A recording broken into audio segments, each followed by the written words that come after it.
O kung kanina, yung aso ni Tamba, tahol ng tahol, fake news naman pala. Ngayon, aso naman ni BBM, tumatahol. O, pakinggan natin. Panibagong disbarment case naman ang kinakaharap ngayon ni Vice President Sara Duterte sa Korte Suprema dahil pa rin yan sa pagbumura at pagbabanta ng bise laban kina Pangulong Bongbong Marcos.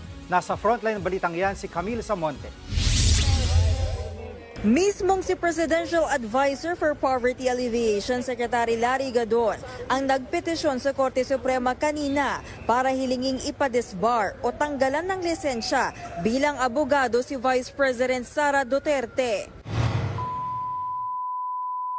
Ninyong lahat, Martin Romualdez. Alam mo yung sinasabi niya ito. Andyan ako eh. Oo, nasa Zoom meeting kami ni BP Sara noon eh. Oo. Magtatanong ako dapat, natakot na ako, galit na si BP Sara that time. Sabi ko, wag na nga ako makapagtanong. Pero naunawaan ko siya. Yan ang gusto kong leader. Na pag nagkagipitan, hindi ka iniiwan. Hindi katulad ni Marbil, hindi katulad nitong si Browner. Nilaglag niya yung mga tao niya. Mahal na kay Marcos. Lisa Marcos, Bongbong Marcos. Dahil yan sa pagmumura at pagbabanta ng bise sa buhay ni Pangulong Bongbong Marcos, First Lady Liza Araneta Marcos at House Speaker Martin Romualdez noong Sabado, idagdag pa raw ang maanomalyang paggastos umano ng confidential funds ng OVP. Taong 2023 nang masuspindi at madisbar si Gadon matapos ireklamo ng pagmumura sa isang journal. Kaya giit niya, dapat maging patas ang Korte Suprema. Si BP Sara, pinagmumura niya, hindi lang isang tao ha. At ang minura niya, presidente. Patayin mo na kaya si BP Sara. Hindi kasi lahat naman ididiin nyo, lahat na lang ibibintang nyo kay PRRD, lahat ibibintang nyo kay BP Sara. Huwag nyo na pagtagalin, patayin nyo na kaya yung dalawa. Parang ganun ang gusto niya nang mangyari, burahin sa mundo mga Duterte eh. Di ba? Parang wala silang ginawang mabuti. Isipin mo, confidential funds iimbestigahan. Confidential nga eh. Paano ka naman hindi makakapagmura? Ito namang bobo naman ito si... Alam mo to si Gadon. Mai-discuss ko lang konti Kasi yung opisina nito, ito balita ko lang naman. Hindi ko naman ito hindi ko alam. Gadon, totoo ba yung opisina mo parang ginawa-gawa lang para mabigyan ka ng posisyon? Salingkit, ika nga. Parang ganun. Parang salingkit ka lang daw dyan. Diba? So para ma-maintain mo, para may silbi ka naman. Para may silbi ka naman sa Pilipinas. Actually, wala ka nga silbi sa Pilipinas. Ano ba tinatrabaho mo dyan? Ano bang nagagawa mo? Sa totoo lang. Para ka lang may silbi kay Marcos. Maging aso ka na lang niya, tahol. Pag sinabi ni Marcos, tahol. Banatan mo si Sara. Aw. Ganon. Ganito to si Gadon, di ba? Hindi, anong naitutulong nitong opisina nito? Anong natutulong nito sa bansa? Di tahol ka na lang. Pag sinabi ni Marcos, tahol, ha? First Lady at saka Speaker of the House. Hindi lang mura. Pinagbantaan pa niya, napapatayin niya. Paglilinaw naman ni Gadon, personal na desisyon niya na ipadisbar si VP Sara. Pinagsabihan daw siya ng Pangulo na hindi na... Personal decision daw niya. Kaya pinagsabihan daw siya ni BBM na ito kailangan. Hindi daw kailangan.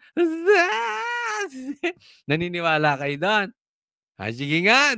Sa mga nanonood, naniniwala kayo doon na personal na desisyon na ipadisbar si BP Sara ni Gadon. Hindi daw siya sinabihan ni BBM. Sa katunayan, sabi nga daw ni BBM, hindi na daw kailangan yon.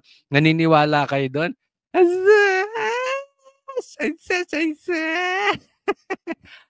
Ewan ko sa inyo. Sige, ilagay nyo sa comment section. Pero kung ako tatanungin, huwag nga tayong maglokohan.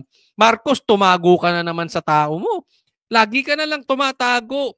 Pag may gusto kang gawin, being the leader, being the president, huwag kang tumatago ka kani-kanino. Ikaw na gumawa.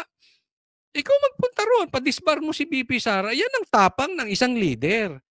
Tumago ka pa kay Gadon. Kasi alam mo, hindi ako maniniwala na sinabihan ni BBM si Gadon, na na hindi na kailangan. Pero ginawa mo pa rin Gadon. Ano ibig sabihin kay Marcos? Inutil. Anong klaseng leader to? Anong klaseng presidente to? Hindi sinusunod. Diba? Ano sabi daw ni BBM? Hindi na kailangan. Pero pinadisbar mo. So inaamin mo, inutil yung amo mo.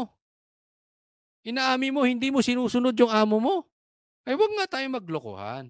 Ako hindi ako naniniwalang ganun. Maaring inutusan ka. Pero sasabihin mo, walang silbi si Marcos? Hindi ka sinunod? Pweh, wag tayo maglokohan. Hamon pa ni Gadon sa bise. Napaka-immature. Kulang na kulang sa statesmanship. Ay, nagsalita siya. Ikaw matured ka. Talo ka nga ng talo. Paano ano? Wala ka namang plataforma kung hindi sumigaw ng bobo. At saka, hindi siya nag-aaral. Basta na lang siya nagsasalita. Mag-resign siya. Dahil sinisiguro ko, sigurado ako na sa next Congress, siya ay i-impeach. Yun na. Nadulas din. Hindi niya na natiis eh. Kayabangan niya, siya na nag-announce. Dahil sa kayabangan mo, ibinuking mo. Yan ang gusto nyo. I-impeach si BP Sara. Huwag nyo na ipaabot sa next Congress. Bukas na, pa-impeach nyo mo na. Huwag mo na pagtagaling ka dun. Sige. Total, nagbida-bida ka na eh. Ikaw na nag-announce. Pa-impeach nyo na. Nag-aantay ang taong bayan sa impeachment. Sa totoo lang. Inaantay na ng taong bayan yung impeachment case. Ang Department of Justice naman, ipauubaya na raw sa Korte Suprema ang isyu. Lalo't may nakabinbin na ring disbarment case laban sa bise nang manuntok siya ng court sheriff noong mayor pa siya sa Davao City. Kamakailan naman, nakatanggap din ng anonymous letter ang SC para hilingin ang disbarment ni VP Sara. Dahil naman ito sa sinabi niyang gusto niyang ipahukay at itapon sa West Philippine Sea ang labi ni dating Pangulong Ferdinand Marcos Sr.